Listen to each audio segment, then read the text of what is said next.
Baik, Assalamualaikum warahmatullahi wabarakatuh. Selamat pagi, siang, sore, dan malam yang terhormat kepada Bapak Sandi Aditya selaku dosen mata kuliah Agile dan teman-teman semua yang menyaksikan video presentasi kali ini. Nah, perkenalkan kami dari kelompok 5 dengan saya Dina Firja Yurandira dan teman kelompok saya yaitu Cikita Putri Permaiswari. Nah, kali ini kita akan mempresentasikan tentang studi case yang berjudul How Trump Used the Scrum to Drive its Agile Transformation and create consistency in its software development organization. Bisa di next.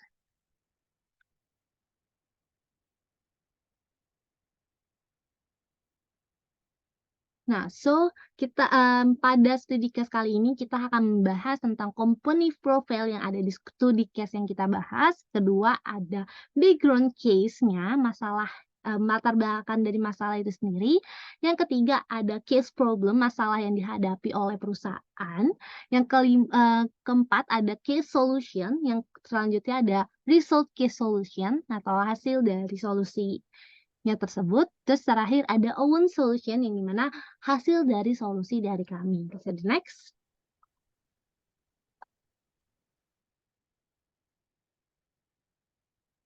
Oke, Trump itu apa sih? Nah, Trump ini adalah perusahaan yang didirikan pada tahun 1923 dan telah berkembang menjadi salah satu perusahaan terkemuka di dunia dalam bidang peralatan mesin, teknologi laser, dan elektronik untuk aplikasi industri.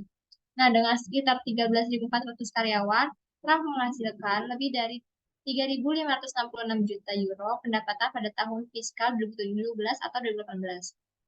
Nah, perusahaan ini telah menjalani transformasi yang gesit dalam organisasi pengembangan perangkat lunaknya. Dengan fokus pada penerapan kerangka kerja Scrum, mereka telah berinvestasi dalam pelatihan dan telah melihat peningkatan dalam kolaborasi, konsistensi, dan penerapan prinsip-prinsip agile dalam tim mereka. Jadi background case-nya ini tantangan yang mereka hadapi itu adalah organisasi pengembangan perangkat lunak mereka masih menggunakan proses tradisional. Dengan program perangkat lunak yang dikerjakan secara terpisah oleh masing-masing tim, kurangnya kolaborasi ini menyebabkan pekerjaan ekstra, kurangnya penggunaan ulang, dan terputusnya hubungan antar produk dan tim. Tujuannya adalah untuk mengubah seluruh organisasi pengembangan perangkat lunak untuk mengadopsi pendekatan yang lincah dan menciptakan konsistensi dalam praktik mereka.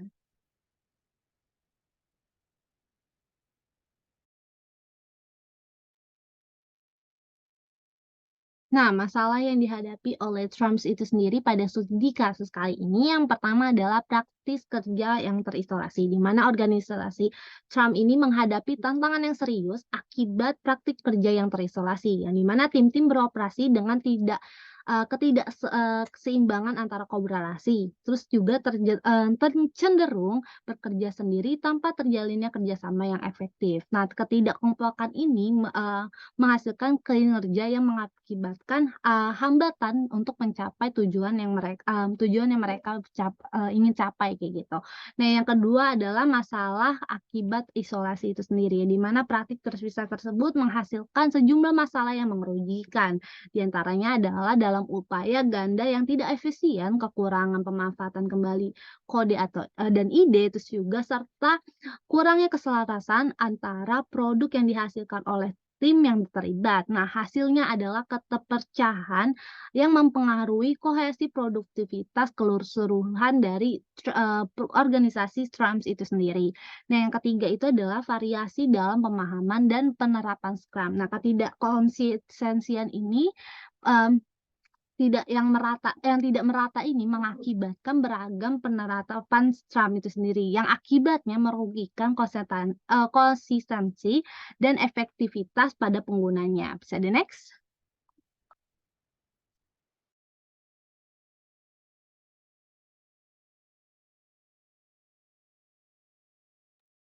Oke, jadi dari masalah-masalah yang tadi, Trump ini mempunyai solusinya. Nah, Trump menerapkan Scrum sebagai kerangka kerja utamanya untuk mengatasi kurangnya kolaborasi dan konsistensi dalam menggunakan Scrum. Mereka memilih Scrum karena Scrum memberikan deskripsi yang jelas tentang kerangka kerja dan banyak literatur dan pelatihan yang tersedia untuk meningkatkan konsistensi dan keselarasan. Trump berinvestasi dalam pelatihan Scrum. profesional, Scrum Developer atau PhD. Nah, untuk 160 pengembang mereka. Pelatihan ini tidak hanya mengajarkan dasar-dasar Scrum, tetapi juga menggabungkan praktik teknis. Selain itu, Scrum juga mewajibkan semua karyawan baru dalam organisasi pengembangan perangkat lunak untuk berpartisipasi dalam kelas pelatihan PhD sebagai bagian dari proses orientasi sumber daya mereka. Nah, pendekatan ini membantu mempromosikan penggunaan Scrum secara konsisten di seluruh organisasi.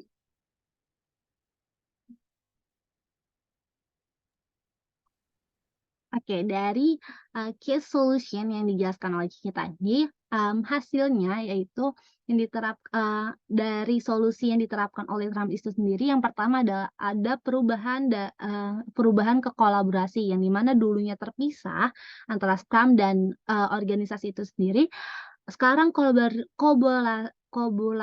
kolaborasi antara 22 tim dari Scrum dan 160 anggota dari tim Trumps itu sendiri. Nah, yang kedua itu ada komitmen untuk kepemilikan code dan Scrum. Nah, jadi komitmen ini menghentikan klaim kepemilikan code dan prinsip-prinsip pada Scrum itu sendiri. Jadi karena mereka sekarang bekerja sama, jadi kepemilikan ini tuh tidak ada di satu orang aja, tapi ada di kedua kepemilikan kayak gitu.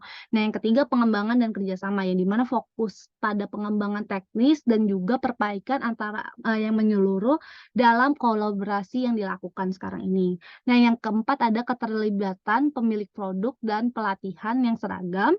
Yang kelima ada transformasi menuju konsistensi, yang dimana langkah-langkah konsistensi ini dalam transformasi organisasi menuju pada penerapan yang diterapkan oleh Scrum. Next.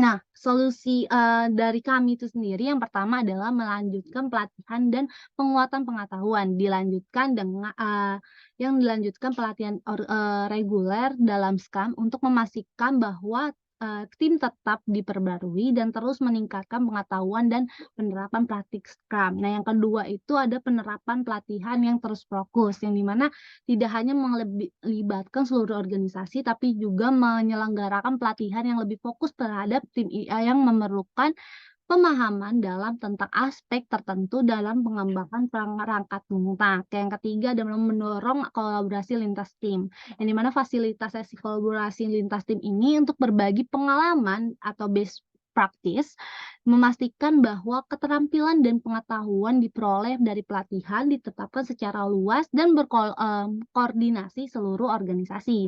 Nah, yang terakhir dari kami yaitu pengakuan dan reward, yang dimana diberikan pengakuan dan pemberian penghargaan kepada tim yang berhasil menerapkan dan memperhatikan prinsip-prinsip Scrum dengan baik untuk mendorong tim lebih banyak untuk mengadopsi pendekatan-pendekatan yang sama. Nah, itu dia solusi dari kami. Bisa di next.